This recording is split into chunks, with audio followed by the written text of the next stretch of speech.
Hey everyone, this week's theological figure presentation is on St. Francis of Assisi.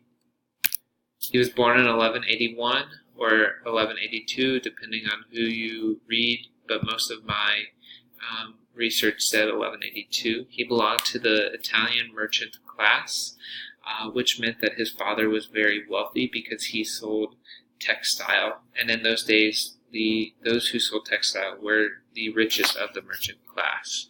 And his mother, Pica, her family belonged to nobility, so it can be said that because of his father's wealth and his mother's nobility, that he grew up in one of the most prestigious families of the time. His true name was Giovanni, but his friends called him Francesco, or the Little Frenchman.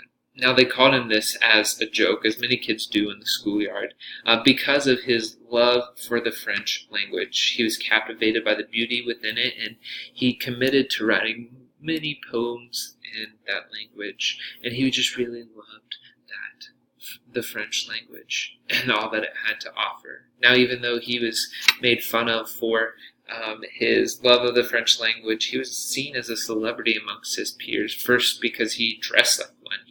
He loved to spend money and wear lavish attire, but also his friends loved him for the mischief that he got into and the pranks that he pulled. And one of my favorite stories is one day someone went up to his mother and was talking to her about some mischief that he had gotten into, and she said this about her son: "I am very sure that if it pleases God, Francis will become a good Christian." Now, little did she know that later on that Francis would be someone that the church sees as a saint, or that people say has lived one of the most Christ-like lives in the world. Now, he eventually died on October 3rd, 1226. Now, his death was not filled with gloom and sorrow, but it was filled with joy and beauty. And it said that his very last words were, "I have done my duty. Now may Christ let you know yours. Welcome, Sister Death." Francis's conversion to the apostolic life wasn't something that happened quickly, but it was a gradual, based on these four experiences, I believe. The first was his vision that he received while serving as a knight in the papal forces. And in this vision, he felt called to a new knighthood. So he returned home and committed himself to prayer and solitude in order to discern what this knighthood might be. The next would be his pilgrimage to Rome. So one time he took a pilgrimage, and on his way there he saw a bunch of beggars, and so he ended up trading up his clothes with one of the beggars there and spent the rest of the day begging and fasting. And it is said that this experience had a great impact on his life and his compassion. And so he went home, and it is said that he doubled his compassionate giving. The second would be Francis and the leper. So Francis had a strong distaste for lepers, and so one day he was riding on his horse and he saw one on the side of the road, and he kept going, but then he felt something tugging at him, so he turned around, got off of his horse, gave this leper all the money that he had, and kissed his hand. And then Francis in the chapel, which might be the most well-known story of these four. So one day Francis was praying, and he heard the Lord say, "Francis, see that my house is in ruins. Go and restore it now." So Francis immediately got up from that place, sold everything that he had in order to pay for this project. Now his father found out and got upset, so he took him to the bishop's court. And it is said that in this court scene that Francis realized that what it really meant to be a servant of God and committed himself to this life. And so he agreed to pay everything back to his father, and that included him ripping off all of his clothes, giving them to his father, and storming out. And so I think that these four experiences led to Francis's conversion into this apostolic life. So Francis has had an enormous impact on Christian history and theology, but we're going to look here in two areas, that being creation and that being finding the Franciscan movement. So in 1979, Pope John Paul II recognized Francis as the patron saint of ecology, and he later said this: he, meaning Francis, offers Christians an example of genuine and deep respect for the integrity of creation. As a friend of the poor who was loved by God's creatures, St. Francis invited all of creation, animals, plants, natural forces, even brother, sun, and sister moon, to give honor and praise to the Lord. The poor man of Assisi gives us striking witness that when we are at peace with God, we are better able to devote ourselves to building up the peace with all creation, which is inseparable from peace among all peoples. And so Francis's love for creation was a part of his greater love and commitment to peace, which we will end up talking about more later.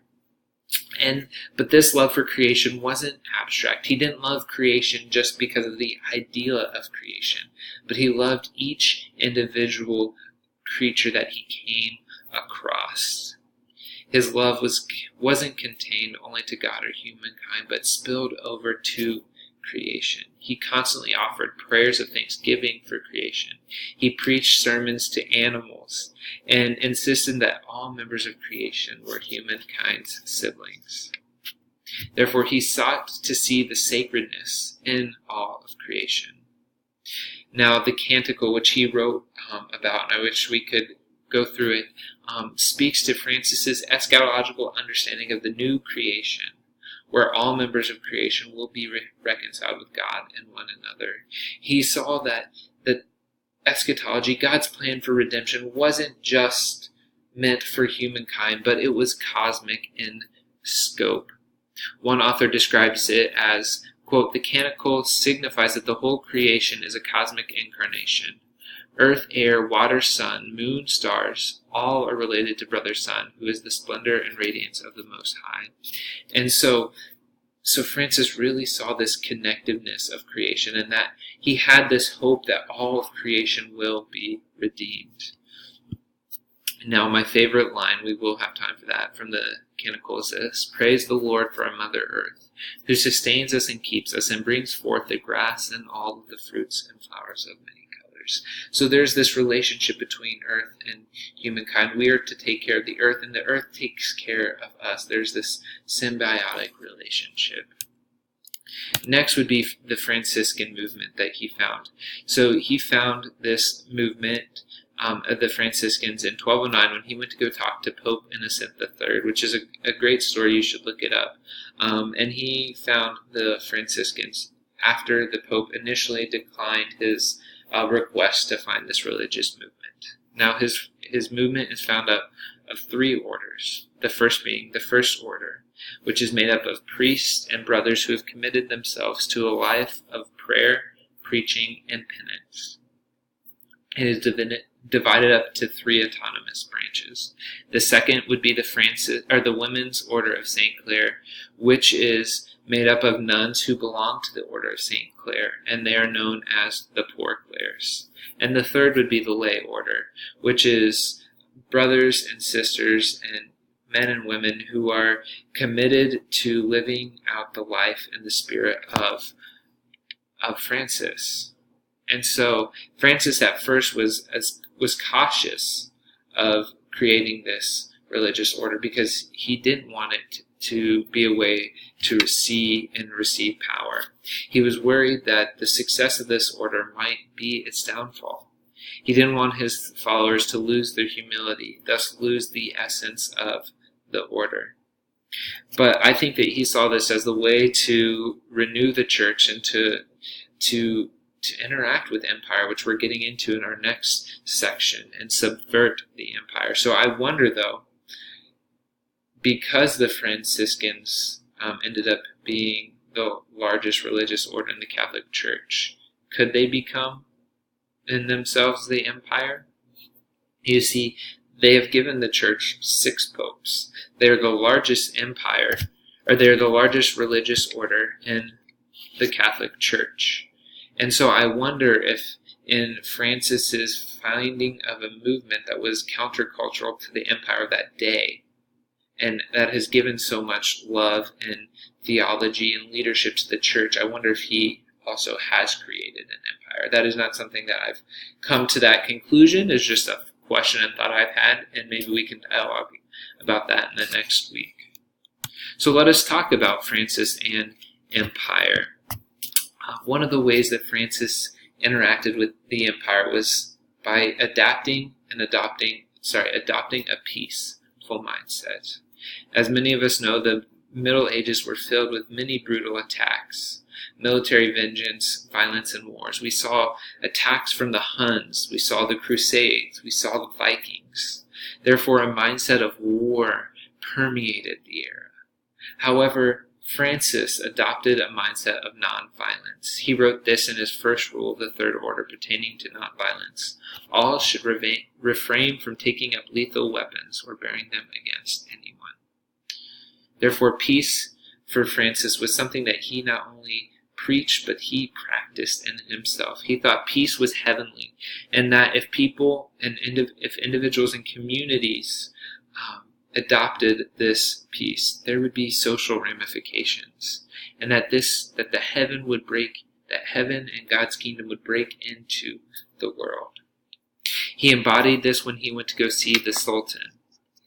He hoped that by seeing the Sultan, this would end the Crusades in two meanings. The first meaning that the whole purpose that the violence would stop, that there would be no more war, there would be no more killing. But the second would be that the initial purposes of the Crusades would come into fruition, that the Muslims would be converted.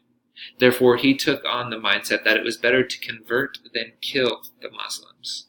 This idea was countercultural because during his day, the social systems of the medieval time valued the necessity of battle for an idea. But as we see, he adopted the mindset of peace, and he even advocated for this in his first rule, where he told his brothers that whenever they were to go in front of an unbeliever or a Muslim, that they were first to not create any awkward or arguments or contentiousness, but instead seek peace and unity, and that then they were to announce the God's word, if there was a chance. Next, let's talk about poverty. Francis is known for adopting poverty. So during this time, the empire was really being built by the use of money, because money became common. No longer did they barter for economic transactions, but instead they used money. And this resulted in a chasm between the rich and the poor. So Francis committed himself to poverty in order to subvert the empire and stand in solidarity with the rich and stand in solidarity with the poor. And one beautiful story that I wish we had time to talk about was when he heard Matthew 10:7-10 preach, and that really just transformed his whole understanding of poverty and how he could stand in solidarity with those who were poor. And unlike others, poverty was a pleasure for him. He joyfully embraced this lifestyle. So one time it is said that his friends came up to him and asked him, why was he so happy? And he responded, because I have married. And they asked him, well, who have you married? And he said, Lady Poverty. He also said another time, lesser is he who expected nothing, for he shall enjoy everything. So by emptying himself, Francis was able to enjoy what the world had to offer and enjoy his life in Christ. So he really sought taking on this lifestyle of poverty to stand in solidarity with those who had nothing. And he saw this ultimately because he embraced poverty because Jesus was poor. For Francis, the Gospels displayed most clearly a way to understand God, and therefore he saw God as one who emptied himself, God's self, and was humble and poor. And so his disciples were to emulate that. Therefore, he and the Franciscans committed to begging for alms. He said, the brothers should all strive to follow the humility and poverty of our Lord Jesus Christ, and remember that we deserve nothing in the whole world except what the apostle says. If we have food and clothing, we will be content with these. And so he really adapted and adopted this mindset of poverty in order to critique the empire, to seek the shalom in the world. Here's some of the resources I had. I wish we'd have more time to talk about things such as the stigmata, his time as a soldier, the canonical, his early followers in the shaping of the Franciscans after he died.